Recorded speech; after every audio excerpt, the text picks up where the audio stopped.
السلام علیکم، میری آواز آ رہی؟ تو میں بات کر رہا تھا کہ مستقبل، یہ جو آپ کے سامنے، یہ مجھے انہوں نے یہ بھجوایا تھا کہ یہاں پہ با کے اوپر فتحہ، اور اس کا ترجمہ یہاں پہ دیا ہوا ہے اس کا کہ سامنے آیا ہوا جس میں دونوں آنکھیں نظر آئیں پورے رخ کا، یہ سارا مستقبل. اور یہ مستقبل سامنے آنے والا زمانہ، آنے والا وقت، اس کو مستقبل، اردو کی جو ڈکشنریز ہیں اس کو ایسے ظاہر کرتی ہیں. اور مستقبل اس کے آگے جتنے بھی دوسرے لفظ بنتے ہیں، مثال کے طور پر اگر آپ دیکھیں کہ سامنے آنے والا، آگے آنے والا، اور آگے پھر مستقبل آفرین، مستقبل بعید، اس میں بھی آپ دیکھیں مستقبل قریب اور مستقبل بعید، اس میں انہوں نے با کے نیچے کسرہ ہی لگایا ہے. بعد میں آنے والا وقت، آئندہ زمانہ جو ابھی دور ہو. اگر یہ مستقبل بعید ہے تو مستقبل قریب، اردو جو ڈکشنری لکھنے والے ہیں وہ ان کو جو ابھی زمانہ جو ہے بہت قریب آنے والا ہو بالکل، اور بعید کا یعنی الٹ. اسی طرح مستقبل بین، یہ سارے لفظ جو ہے نا انہوں نے مجھے یہ بھجوائے تھے کہ یہ اس طرح ہے. تو اس سوال کا جواب یہ تھا کہ وہ کہتے کہ کیا ہم کریں کہ مستقبل لکھیں یا مستقبل. تو اگر تو اردو کے لحاظ سے اس کو بولنا پڑھنا ہے تو آپ مستقبل ٹھیک ہے، جیسے وہ ایک بعض غلط العام چیز ہو جاتی ہے، اور وہ جو ایک چیزیں جو چل جاتی ہیں وہ پھر تسلیم بھی کی جاتی ہیں کہ ٹھیک ہے ایسے ہی ہے. لیکن اگر آپ عربی کے لحاظ سے دیکھیں، عربی لغت کے لحاظ سے، تو یہ مستقبل، با کے اوپر فتحہ. تو چنانچہ ہم چلتے ہیں، یہ دیکھیں کہ کوئی بھی جو ڈکشنریز ہے بڑی محنت، تحقیق اور اہل لغت جو اہل زبان ہے ان سے استفادہ کرتے ہوئے، بلکہ انہی کی خدمات استعمال کرتے ہوئے یہ بنائی جاتی ہیں. تو بڑا کامن یہ لفظ ہے، یہ دیکھیں یہ لفظ اردو میں، عربی میں اس کو اس جو حروف تہجی کے ساتھ لکھا گیا تھا، میم سین تا خاف با لام، اور اس کی جو ٹرانسلیٹریشن ہے یہ بھی یہاں پہ آپ کو نظر آ رہی، مستقبل، BAL، اور آگے اس کی ٹرانسلیشن ہے فیوچر، یعنی آنے والا وقت، زمانہ. تو یہ آپ دیکھیں کہ ورلڈ لیول کی گوگل ٹرانسلیٹ بھی اس کو بھی بتا رہی ہے. اور یہ جو اس میں اگر آپ غور سے دیکھیں تو یہ لکھا ہے کہ موظف الاستقبال مستقبل فی فندق. تو ریسیپشنسٹ کو مستقبل کہتے ہیں، اور مستقبل کا مطلب ہے آنے والا، کیونکہ یہ لفظ ہے استقبل یستقبل کہ، اور قرآن مجید کے اندر بھی یہ لفظ جو ہے وہ استعمال ہوا ہے کہ ایک جو عذاب تھا بادل کی شکل میں، وہ آنے والا تھا، اپروچنگ تھا. وہ معنی اور ہے. لیکن اگر ایک ایسا منظر کہ جو ابھی بالکل، جیسے آپ دیکھیں کہ اگر آپ کسی اونچی جگہ پہ ہوں، مثال کے طور پر اگر کوئی ہل ہے، کوئی ماؤنٹین ہے، کوئی ہل ہے، تو وہاں پہ ہو تو ایک پورا بھرپور ایک نظارہ، ایک سینری نظر آتی ہے، ایک سامنے کا منظر نظر آتا ہے. تو یہ بھی مستقبل سے مراد ہے کہ وہ پورا وقت جو ابھی ان سین ہے، جو سین ہے کچھ اس کا ہمیں اس کا اندازہ ہے، لیکن ٹوٹلی وہ ابھی ہمارے فیوچر کو ظاہر کر رہا ہے جو ابھی آنا ہے. تو اس لحاظ سے پھر یہ ایک اور حوالہ آپ کے لیے ہے کہ لسان العرب کی کئی دفعہ یہاں پہ بات بھی ہوئی تھی کہ ابن منظور کی بہت بڑی لغت لکھی گئی ہے، کئی جلدوں کے اندر ہے، کسی وقت اس کے اوپر بھی مزید تفصیل سے بات کروں گا. اس کی جو بہت سارا جو اس کا حصہ ہے وہ انگریزی میں منتقل کر دیا گیا ہے، اور اس میں ولیم ایڈورڈ لین کی ڈکشنری بڑی مشہور تصور کی جاتی ہے. اس کے اندر سے یہ دیکھیں لفظ مستقبل با فتح، تو یہ لکھا ہوا وہاں پہ ود فتح ٹو دا با، یعنی با کے اوپر فتح، لکڈ فارورڈ ٹو، یعنی جس کی طرف انسان جو ہے وہ دیکھا جائے، اینٹیسپیٹڈ، اور یعنی وہی اس کا معنی ہے کہ زمن الاستقبال، آنے والا جو وقت ہے اس کو ہم یہ کہیں گے مستقبل. تو یہ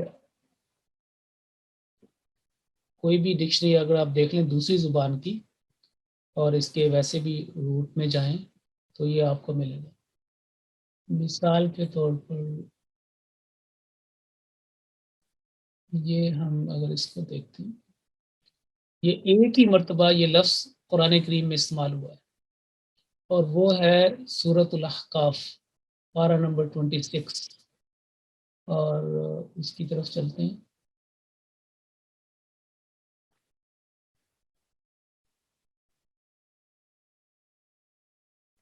جی، یہ تھا الجاثیہ، اور اس کے بعد آ جائے گی سورۃ الاحقاف، اور اس کی آیت نمبر غالباً 24 میں،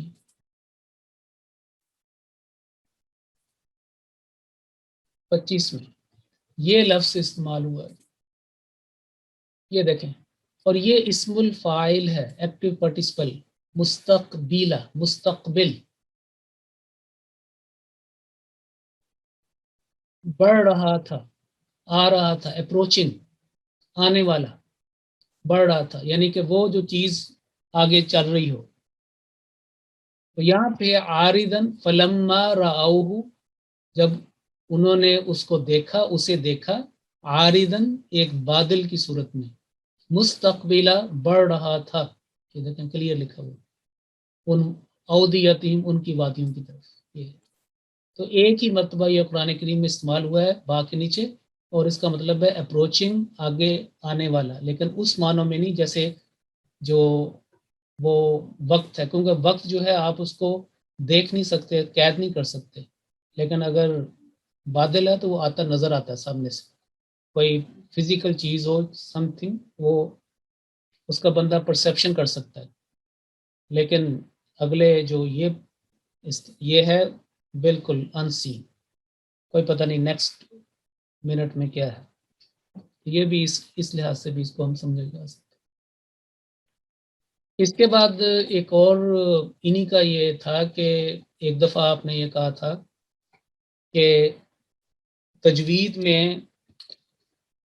جو حروف ادغام ہیں اس میں بعض غنہ کے ساتھ ادغام ہوتا ہے، بعض میں بلا غنہ، بدون غنہ ادغام ہوتا ہے، جیسے لام اور را میں نون ساکن اور تنوین کا غنہ کے بغیر ادغام ہوگا، اسیمیلیشن ہوگی، اور بعض میں ہوتی ہے جیسے ینمو اور یمون، کوئی دیکھ لیں اس میں، یا یومن بھی کہہ سکتے ہیں، 3 لفظ ہیں۔ عام طور پر جو ہے وہ جو روایت حفص ہے اس میں ہم کہتے ہیں یؤمنو، وہ ایمان لاتا ہے، لیکن بعض قبائل، بعض قرات میں یہاں پہ جرک نہیں ہے، حمزہ نہیں، اس کو پورے وہ واو پورے پڑھ لیتے ہیں، یؤمنو، جیسے یوقنون ہے، وبالآخرۃ ہم یوقنون، اسی طریقے سے واو کے اوپر حمزہ نہیں لکھا جاتا، بلکہ حمزہ کو واو کی شکل میں لکھا اور پڑھا جاتا ہے۔ بعض جو روایات یا قرات ہیں یا دوسرے قبائل کی لغت یہ بھی ہے۔ بہرحال اگر ہم اسی روایتی حفظ کو دیکھیں تو ینمو یا یمون، ان 4 الفاظ کو، اور میں نے یہ کہا تھا کہ عام طور پر کتابوں میں یہ مشہور لکھا بھی ہوتا ہے اور لوگوں کو یاد بھی ہوتا ہے کہ وہ کہتے ہیں کہ یرملون، تو میں نے یہ کہیں ذکر کیا تھا کہ لفظ تھا یرمولون، میم کے اوپر ضمہ لگائیں، ویسے کتابوں میں عام طور پہ لکھا، جب آپ ویسے تو کیونکہ یہ 6 حروف ہے جن کو یاد رکھنے کے لیے یہ لفظ انہوں نے ایجاد کیا کسی نے، یعنی کہ یہ لفظ ایزی ہے کہ آپ اس کو دیکھیں تو اس میں سارے آتے ہیں، یا بھی ہے، یا، را، میم، لام، واو، نون، یہ 6 حروف ادغام ہیں، اور ان کو یاد رکھنے کے لیے یہ یرملون عام طور پر لوگ کرتے ہیں۔ تو میں نے کہیں ذکر کیا تھا کہ اگر آپ اس کو یرمولون کہیں تو یہ ایک بامعنی لفظ بن جائے گا، اور وہ زیادہ بہتر ہے کہ یہ استعمال کیا جائے۔ تو یہ سوال آیا تھا اسی ویک میں کہ تجوید کے قواعد میں حروف ادغام کو یاد رکھنے کے لیے لفظ یرملون کا صحیح تلفظ کیا ہے۔ یہ یرملون وہی جو عام طور پر لکھا اور پڑھا جاتا ہے یا بتایا جاتا ہے، تو اس میں یہ یاد رکھیں کہ یہ لفظ عربی لغت میں ایسے پایا جاتا ہے کہ رملا، را، میم، لام، یہ اس کا مادہ ہے، یہ اس کا روٹ ہے، تو رملا اور اس کا یہ ماضی، اور آگے جو اس کا ہوگا یرملو، اور رملن جو ہے اس کا وہ